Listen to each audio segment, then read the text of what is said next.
Well, thank you very much for joining us, and it is wonderful to have welcomed my friend Mark Carney, the Prime Minister of Canada, to Australia, and to be able to reciprocate the generous hospitality that I received at last year's G7 summit. Canada is one of Australia's closest and long-standing partners. And today in our bilateral, we've discussed the Indo-Pacific, developments in the Middle East, the war in Ukraine, cooperation in economic security, the critical importance of the clean energy transition, as well as defence cooperation.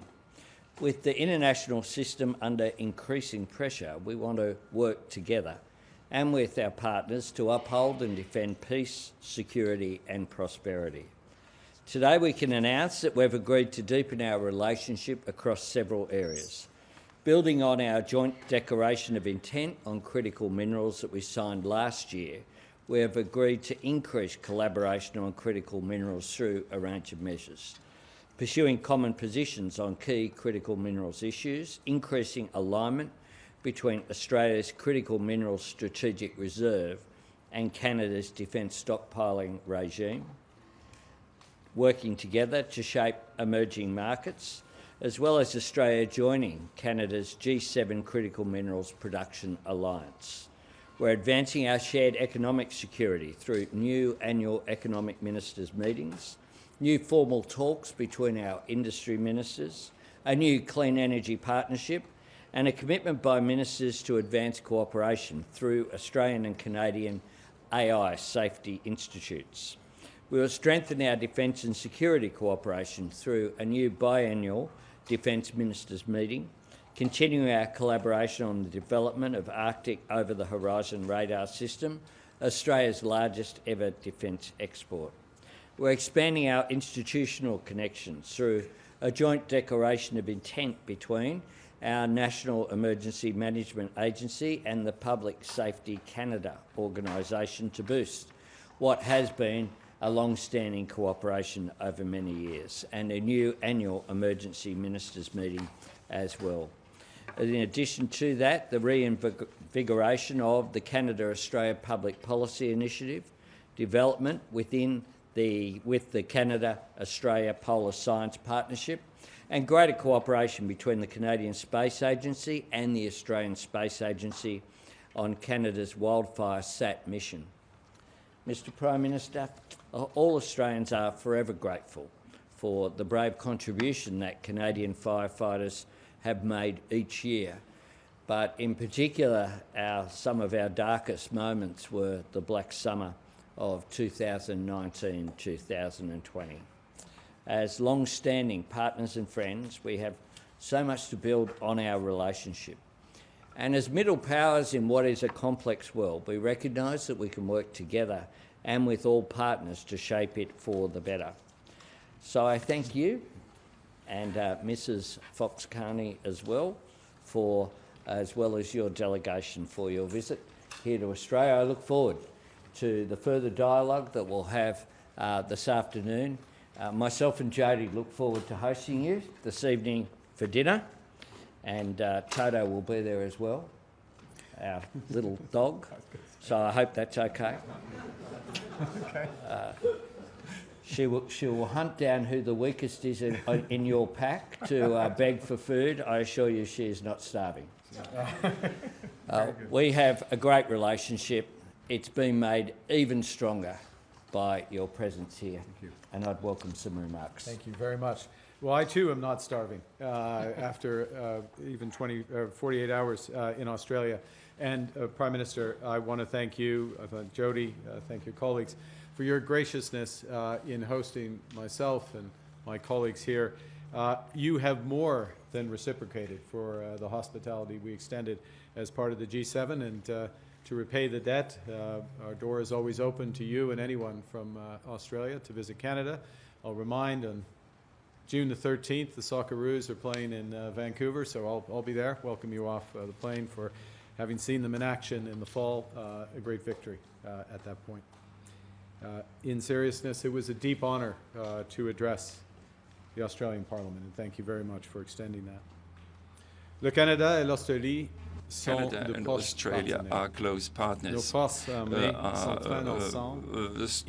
Forces train together, exchange intelligence. We have trade exchanges that exceed $6 billion, and this number is constantly increasing.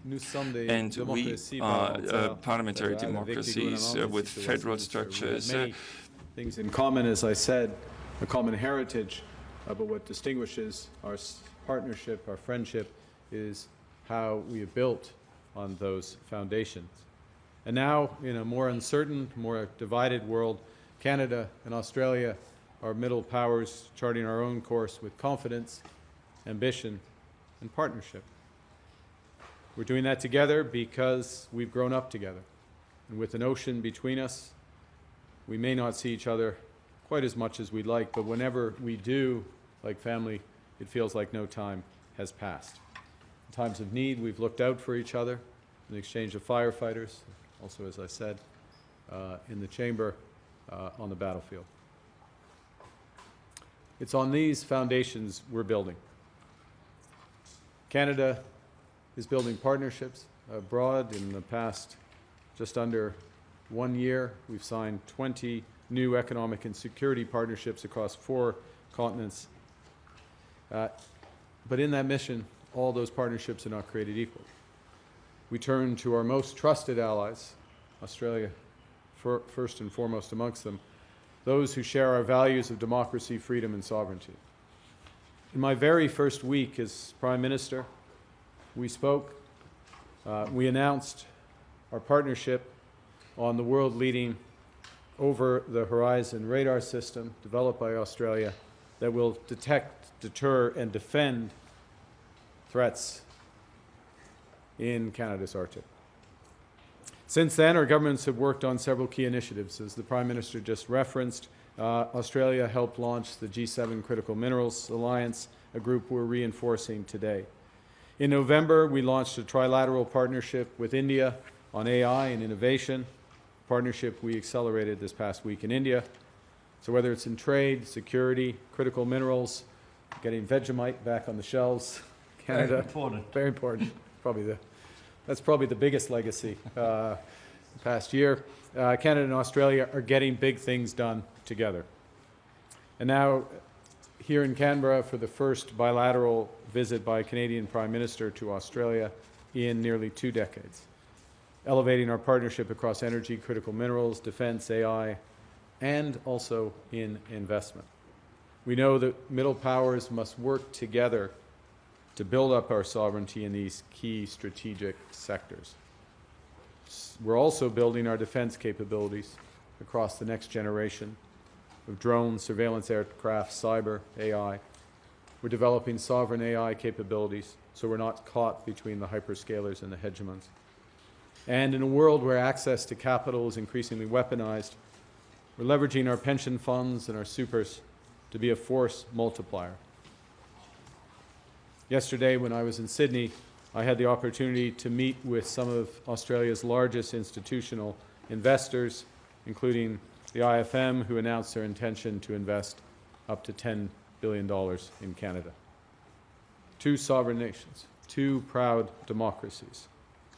Prime Minister Albanese, as you said in the chamber, we may look to different skies, North Star in our hemisphere, the Southern Cross in yours. I'm glad to see the Canadian connection there, the flag. But as you said today, we are at our very best when we look over our wide horizons. For when we do, we find a partner who shares our history, our values, and our ambitions to build. Thank you very much, my friend. Merci beaucoup. Look forward to the questions. Thank you. We have a number of questions. Australia first. Thanks, Prime Minister. Can I ask both leaders, as you're aware, the war in the Middle East appears to be widening, with Iran launching missiles towards Turkey, and we saw, of course, it now spreading to our region, with the US Navy sinking an Iranian ship off the Sri Lankan coast. Can I ask both leaders, are you troubled by the expansion of the conflict, and do you have any comments, most particularly on the recent actions of the US Navy, particularly given Prime Minister Carney, who called recently for a rapid de-escalation? Well, we both, of course, the Prime Minister can speak for himself, but I think the world wants to see a de-escalation and wants to see Iran cease to spread the destinations of its attacks. We're seeing Gulf states that have not been involved attacked across the board, including the attacks on civilian and tourist areas as well. But we also want to see the objectives achieved. I want to see the possibility of Iran getting a nuclear weapon removed once and for all. And I also want to see a removal of the ongoing threat that has been there for such a long period of time of Iran endangering peace and security and stability, not just in its own region, but here in Australia, of course. We saw at least 2 events linked to the IRGC, to acts of terrorism here, funded, sourced, motivated and driven by the Iranian regime. And we want to see that end. Yes, thank you, Prime Minister. I associate myself entirely with that, that response. First, let's recognize the regime we're talking about. It's a regime that, first and foremost, in its own country, for almost 5 decades, has repressed its people, repressed women, killed its people, in large numbers, even in recent weeks, up to 15,000 peaceful demonstrators murdered by this regime. It's a regime that's exported terrorism for decades across the Middle East. It's reached the shores here. It's a regime that's killed scores of Canadians, including in the disaster, the tragedy rather, in 2020, PS 752, where scores of Canadians died, and that aircraft was shot down. As the Prime Minister just said, it is a regime that reacts to this by attacking civilians and civilian infrastructure in other countries. And so, while we want to see a broader de-escalation of these hostilities with a broader group of countries than just the direct belligerents involved, we recognize, we stress, that that cannot be achieved unless we're in a position that Iran's ability to acquire a nuclear weapon, develop a nuclear weapon, and to export terrorism is ended. So that process must lead to those outcomes. Canada. Question for Prime Minister Carney. You said that Canada will not participate in U.S. military action in Iran. So can you definitively say that's going to remain the case, even if hostilities broaden, escalate, or are prolonged? You've asked a fundamental hypothetical in a conflict that can spread very broadly. Today's events, or recent events, point to that. So one can never categorically rule out participation. We will stand by our allies when it makes sense. There's a distinction between the offensive actions that were taken and are being taken by the United States and Israel, that were taken by them without consultation with Canada, with other allies, and we're not party to those actions. But we will always defend Canadians. We will always stand by and defend our allies when called upon. Australia. Given your skepticism about the United States foreign and defence policy and the old world institutions that you've discussed a few times now, is the Five Eyes Alliance still a viable operating model? Does it need modernising? I would say that many things, there are many challenges, but there are many things that continue to function very well, and the Five Eyes would be top of that list. Canada. The defense minister called for a ceasefire in Iran. Do you also call for an immediate ceasefire? Well, we need to see first a de-escalation. We need to see a situation where all the parties in this conflict must recognize the necessity to avoid attacks on citizens, on civilians, and on civil infrastructure.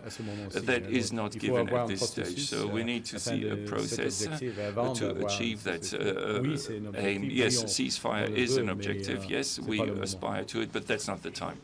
Australia.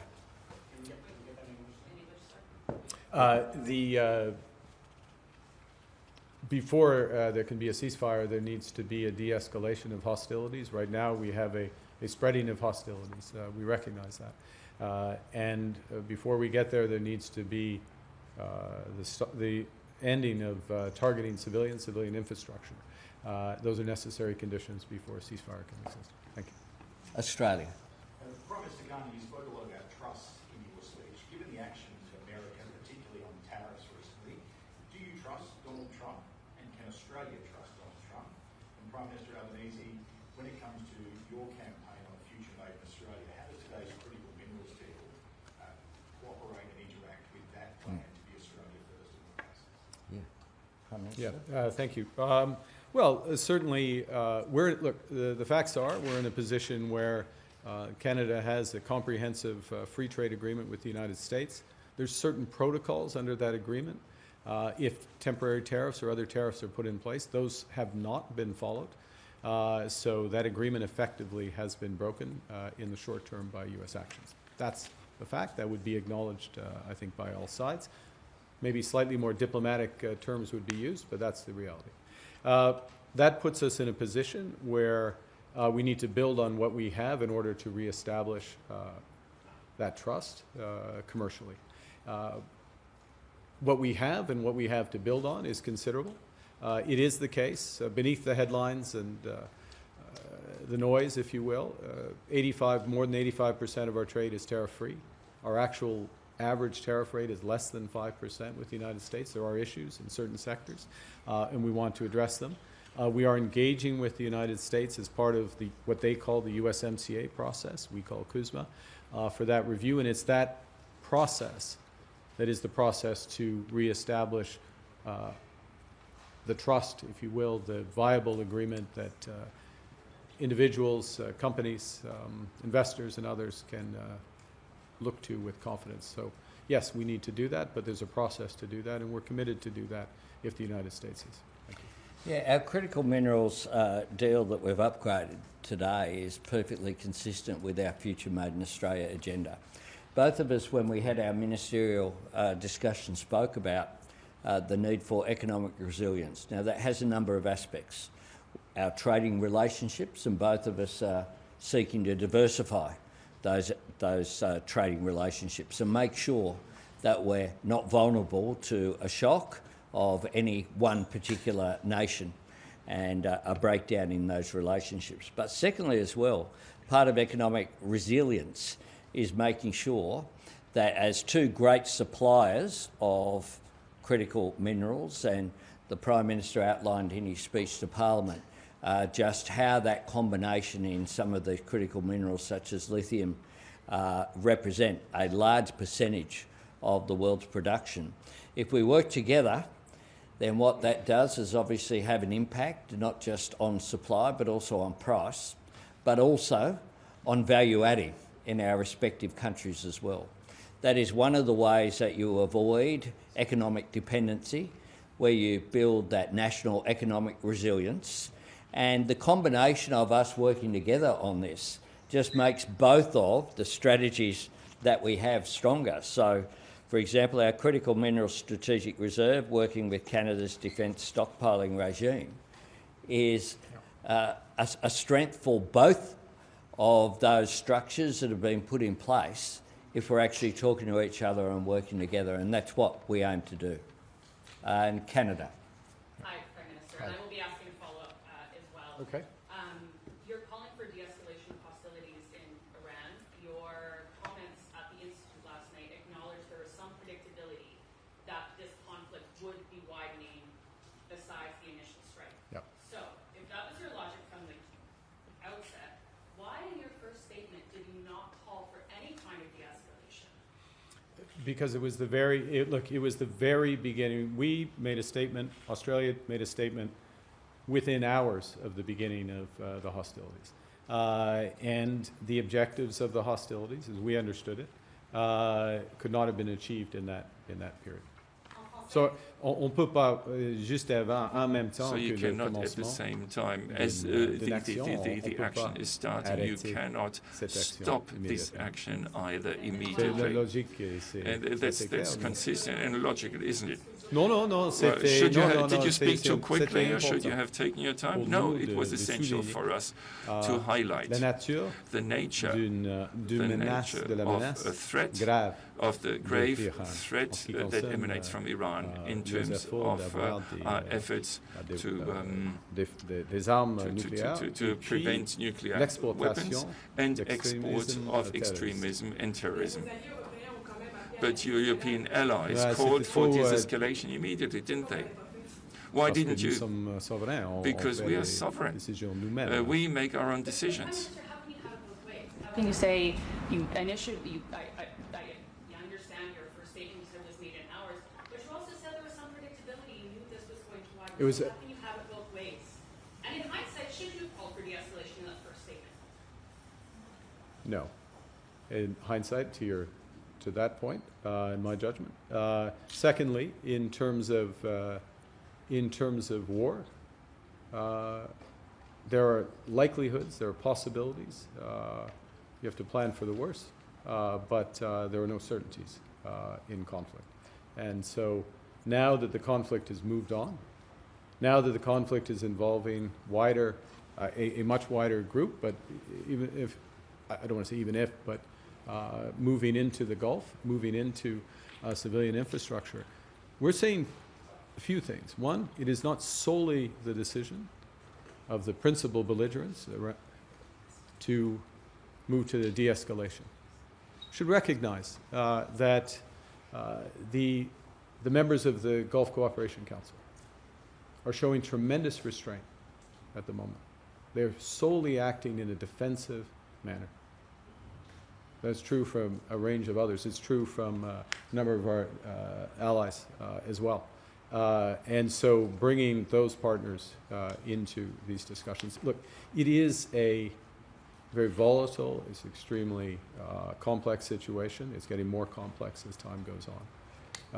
But we absolutely stand by the fundamental principle that Iran should not be allowed to have a nuclear weapon and to continue to be a serial violator of international law. And these are not niceties. A serial violator of international law that is killing our citizens, that murders citizens by the thousands in these regions, that funds all the terrorist groups in the Middle East, from Hezbollah to Hamas to the Houthis. That aspect, that objective starts, and that's where we stand. Thank you. Can I thank you very much, Prime Minister, and can I invite you to be here next week and the week after, because this is the first press conference I've done for some time where someone else has got most of the questions. So I thank you very much for it, and I welcome our Canadian media friends who are here with us as well. Thank you. Thank you very much.